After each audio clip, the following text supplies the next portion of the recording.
This week on ARS Fallout 4 mods, an amazing power armor that's literally out of this world.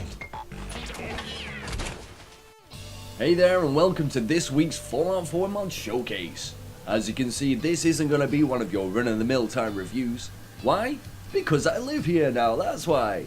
I got inspired by Eleonora's Emporium I reviewed back in Diamond City and thought, hey, I could do that.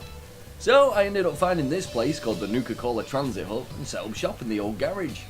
And it's pretty decent so far. Business is doing good, and a few sellers moved in recently. I struck a bargain with them for an inclusion to their trade route, and you should see the stuff that they bring. Check this out. This, my friends, is the TES 51 power armor, created by Edible Grenade 12. When Bez first turned up in this thing, I was like, holy Brahmindom, that thing looks out of this world. In fact, it turns out I wasn't far from the truth. This impressive custom armor was the creation of a pre-war business named Bethesda Comics, located near the Wilson Automatoys HQ. They used to make a comic called Skyrim, and its protagonist was the Dragonborn. A man, or woman, or any other race that you fancied actually. He was like the Khajiit. Sly, confident, and super cute. Whoops, too much 4-4 break in there. Where was I? Ah yes, a man they called Dovahkiin, who had the abilities far beyond that of a mere mortal. And it seems that Edible Grenade was working on this custom design during the time that the bombs fell. We think this mainly because Bez found a skeleton and tons of extras for the armor, and even some kick-ass melee weapons. Score! Looking through all the different types of mods that you can add to the TES 51, you'll notice a variety of paint jobs including Nordic war paint, winter camo, Skyforged steel, and there's some seriously awesome looking adornments to make it look even more imposing. Seriously though, could you imagine this thing scoping you out looking all scary and shit? Oh thanks. If I could shit bricks, I'd be shitting a 3-story apartment block if that happened.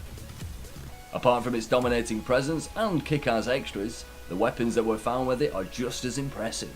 Here we have a steel sword that has a rugged design that lines the bottom edges. The hilt appears to be made of a fine wood with metal woven into it, while the base of the blade has complex line patterns. The stats read 77 damage, so it's pretty decent power-wise, medium speed, 5 weight, and it's yours for only 55 caps. Then we have the almighty Warhammer. Similar in aesthetics to the steel sword, the Warhammer has a beautiful inlaid design adorning much of the steel face, while its stock contrasts of a mix of leather and studded metal. And how about those stats? Boasting a damage factor of 161, it is a force to be reckoned with. Though with great power there must always be great consequence. Weighing in at a hefty 12 points, it is a bit on the slow side as shown in the speed category. But with the kind of damage that you can make with this thing in one swing, all you need is power. Yours today for only 250 caps. That's it for this week, guys. I am getting new stock in all the time, so make sure you head back and check out the new goodies when they arrive. Make sure you sign the visitors book below and stamp your sub in the red box, and I shall see you all in the next one.